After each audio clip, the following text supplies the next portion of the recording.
नहमदुहु व नसल्ली अला रसूलिल करीम अम्मा बाद फ़ाउज़ु बिल्लाहि मिनश शैतानिर रजीम बिस्मिल्लाहिर रहमानिर रहीम अस्सलामु अलैकुम व रहमतुल्लाहि व बरकातुहू।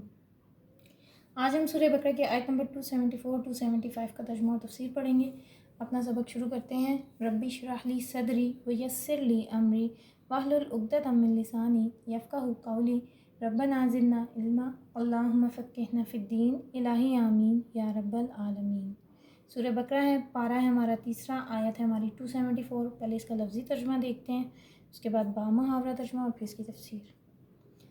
अल्लज़ीना वो लोग युनफ़िकूना जो खर्च करते हैं अम्वालहुम अपने मालों को बिल्लैली रात के वक्त वन्नहारी और दिन के वक्त सिर्रन छुपकर व अलानियतन और ज़ाहिर फ़लाहुम तो उनके लिए अजरुहुम उनका अजर है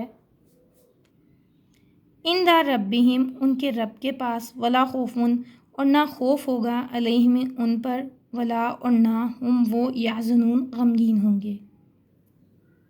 जो लोग अपना माल रात और दिन में पोशीदा और ज़ाहिर राह अल्लाह में खर्च करते रहते हैं, इनका सिला परवरदिगार के पास है और उनको क़यामत के दिन ना किसी तरह का खौफ होगा और ना गम। अब इसकी तफसीर देखते हैं। तो ये वो आयत जो खर्च की चार मुमकिन सूरतों को हमारे सामने लेके आती है। ठीक है, देखें यहाँ तो रात होती है, ठीक, यहाँ दिन होता है, ऐसा ही होता है ना। तो मुराद ये है कि अगर रात को खर्च करने का मौका आ गया है तो सुबह का इंतज़ार नहीं करना चाहिए। ठीक है, और दिन को मौका आ गया है तो रात का इंतज़ार नहीं करो कि छुपा कर देंगे। ठीक है सॉरी, अगर छुपा कर दे सकते हो तो दे दो। इस बात का इंतज़ार नहीं करो कि चार लोग आ जाएंगे तो फिर ही दूंगा। और अगर सबके बीच में कोई मौका बन गया तो ये ना कहो कि अकेले भी मैं दूंगा। ठीक है, मुराद ये कि इस आयत को एक जुमले में अगर समझ लें कि जब जहाँ जिस वक्त जिस नेकी को करने का आपको मौका मिले उसको कर लेना चाहिए। ठीक है, क्योंकि आप देखें ना कि रात का वक्त था और आप कहें जी दिन में दूंगा या दूंगी, तो बाद में नीयत बदल जाए, फिर क्या होगा। याद है आपको शायद कि हमने पीछे पढ़ा था शैतान के वादे, फ़क्र और मुफलिसी के और फ़कीरी और फहश बातों के। तो इससे पहले कि शैतान अपना हमला करे तुम उसको पीछे कर दो। तो क्या पता चला कि अकेले में, सामने में, दूसरों के बीच, जब जहाँ जिसको जो मौका मिले उस वक्त उसको कर लें। अल्लाह ताला से दुआ है कि अल्लाह आपको मुझे इस पर अमल करने वाला बना दे, आमीन। अगली आयत देखते हैं। अल्लज़ीना वो लोग याकुलूना जो खाते हैं अर्रिबा सूद ला यकुमूना नहीं वो खड़े होंगे इल्ला मगर कमा जैसा कि यकूम खड़ा होता है अल्लज़ी वो शख्स यतखब्बतुहु जो खपती बना दिया गया ऐ शैतानु शैतान ने मिनल मस्सी छूकर ज़ालिका ये भी बवजह इसके बेअन्नाहुम बवजह इसके के कालू उन्होंने कहा इन्नमल बैउ बेशक तिजारत मिस्लुर रिबा मानिंद है सूद के व अहल्ला और हालांकि हलाल किया गया अल्लाहु अल्लाह ने अलबैआ तिजारत व हर्रमा और हराम कर दिया गया अर्रिबा सूद फमन जाअहु तो जो कोई आ जाए इसके पास मौइज़तुन कोई नसीहत मिन रब्बिही उसके रब की तरफ से फंतहा फिर बाज आ गया फलहू तो उसके लिए मासलफ जो पहले हो गया व अमरुहु और मामला उसका इलल्लाही अल्लाह की तरफ है वमन आदा और जो कोई लौट आए फ़उलाइका तो यही लोग अस्हाबुन्नार साथी हैं आग के हम फीहा वो इसमें खालिदून हमेशा रहने वाले हैं। अस्तग़फिरुल्लाह अस्तग़फिरुल्लाह अस्तग़फिरुल्लाह। जो लोग सूद खाते हैं वो कब्रों से इस तरह हवास बाख्ता उठेंगे जैसे किसी को जिन ने लिपट कर दीवाना बना दिया हो। ये इसलिए कि वो कहते हैं कि सौदा बेचना भी तो नफ़ा के लिहाज से वैसा ही है जैसा सूद लेना। हालांकि सूद को अल्लाह ने सौदे को अल्लाह ने हलाल किया है और सूद को हराम। तो जिस शख्स के पास अल्लाह की नसीहत पहुंची और वो सूद लेने से बाज आ गया तो जो पहले हो चुका है वो इसका और क़यामत में उसका मामला अल्लाह के सुपुर्द। और जो फिर लेने लगा तो ऐसे ही लोग दोज़खी हैं कि हमेशा दोज़ख में जलते रहेंगे। अस्तग़फिरुल्लाह अस्तग़फिरुल्लाह अस्तग़फिरुल्लाह।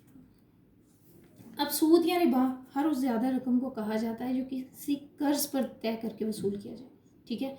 अब मुशरिकीन क्या कहते थे, वो ये कहते थे कि जी जिस तरह हमने कोई सामान फ़रोख्त करके नफ़ा कमाया है اور اس کو شریعت نے حلال قرار دیا ہے، تو اسی طرح اگر قرض دے کر بھی کوئی نفع کما لیا جائے تو اس میں حرج کیا ہے؟ ٹھیک ہے، تو ان کے اس اعتراض کے جواب میں یہ تھا کہ سامان تجارت جو ہوتا ہے اس کا مقصد تو یہی ہوتا ہے نا کہ اسے بیچ کر نفع کمایا جائے، ٹھیک ہے، لیکن نقدی اس کام کے لیے نہیں بنائی گئی کہ آپ اسے سامان تجارت بنا کر اس سے نفع کمائیں، وہ تو ایک تبادلے کا ذریعہ ہے تاکہ اس کے ذریعے اشیاء ضرورت خریدی اور بیچی جا سکیں۔ اگر نقدی کا نقد سے تبادلہ کر کے اسے بذات خود نفع کمانے کا ذریعہ بنا لیا جائے تو اس سے بے شمار مفاسد پیدا ہوتے ہیں، ٹھیک ہے، لیکن اللہ تعالیٰ نے یہاں بیع اور سود کے درمیان فرق کی تفصیل بیان کرنے کے بجائے ایک حاکمانہ جواب دے دیا، ٹھیک ہے، کہ جب اللہ نے بیع کو حلال یعنی تجارت کو حلال اور سود کو حرام قرار دے دیا ہے تو ایک بندے کا یہ کام نہیں ہے کہ وہ اللہ تعالیٰ سے اس حکم کی حکمت اور اس کا فلسفہ پوچھتا پھرے اور گویا عملاً یہ کہے کہ جی جب تک مجھے یہ فلسفہ سمجھ نہیں آ جاتا میں اس پر عمل ہی نہیں کروں گا۔ دیکھیں اللہ کے ہر حکم میں کوئی نہ کوئی حکمت ضرور ہوتی ہے، ٹھیک ہے، لیکن ضروری نہیں ہے کہ وہ ہر شخص کی سمجھ میں بھی آ جائے، تو لہٰذا اگر اللہ رب العزت پر ایمان ہے تو پہلے اس کے ہر حکم پر تسلیم خم ہونا چاہیے، ٹھیک ہے، اس کے بعد اگر کوئی شخص اپنے مزید اطمینان کے لیے حکمت اور فلسفہ سمجھنے کی کوشش کرتا ہے تو اس میں کوئی حرج نہیں ہے، ٹھیک ہے، لیکن اس پر اللہ کے حکم کی تعمیل کو موقوف رکھنا ایک مومن کا طرز عمل نہیں ہے۔ مزید یہ کہ جن لوگوں نے سود کی حرمت نازل ہونے سے پہلے لوگوں سے سود وصول کیا ہے کیونکہ اس وقت تک ان کو سود کے حرام ہونے کا اعلان نہیں ہوا تھا، نہیں علم تھا انہیں، تو وہ جو پچھلے معاملات ہیں نا وہ اللہ پر ہیں، اللہ کی مرضی ہے کہ اللہ ان کو چاہے تو معاف کر دے یا پھر انسان کے اگلے عمل کو دیکھتے ہوئے اس کی وہ فائل کھلی رکھے، اس کے بارے میں پوچھ بھی ہوگی، ٹھیک ہے، تو یہ سب اللہ کے معاملے ہیں اور یہ اللہ کی مرضی ہے، لیکن ہمارے لیے کیا ہے کہ حرمت سود کے اعلان کے بعد جو سود کسی پر واجب الادا ہوگا وہ لینا جائز نہیں ہے، اور جن لوگوں نے اس آیت کو سننے کے بعد بھی تسلیم نہ کیا اور عمل نہ کیا تو وہی جو ہے اور اسی طرح اعتراض کرتے رہے کہ جی سود اور تجارت میں کوئی فرق نہیں ہے تو وہ کافر ہیں، ٹھیک، اور اسی وجہ سے وہ ابدی عذاب کے مستحق بھی ہوں گے، ٹھیک، اور اللہ تعالیٰ جو ہے ان کو کہہ لیں کہ اللہ تعالیٰ کا ان کو عذاب بھی ہوگا، ظاہر سی بات ہے آخرت میں۔ تو اللہ رب العزت سے دعا ہے کہ اللہ تعالیٰ ہمیں اور ہمارے معاشرے کو اس سود کی لعنت سے پاک کرتے، کیونکہ یہ جو بینکس کا جو کاروبار ہے یعنی بینک میں جو لون لیا جاتا ہے اس پہ بھی ہم سود دیتے ہیں تو وہ بھی ایک قسم کی سود کی ہی قسم ہے، جب ہم اس کو واپس کرتے ہیں بینک کو لون واپس کرتے ہیں تو وہ سود کی شرح اس پہ ہوتی ہے، ٹھیک ہے، تو ہمارے معاشرے میں کافی حد تک یہ سود جو ہے وہ اپنا کہہ لیں کہ جو اس کے پنجے ہیں نا اس کے وہ جم چکے ہیں، اور نبی کریم صلی اللہ علیہ وسلم کی حدیث بھی ہے کہ ایک وقت آئے گا قیامت کے نزدیک، ان کی حدیث کا مفہوم ہے کہ قیامت کے نزدیک ایک وقت آئے گا جب کوئی بھی شخص جو ہے وہ سود سے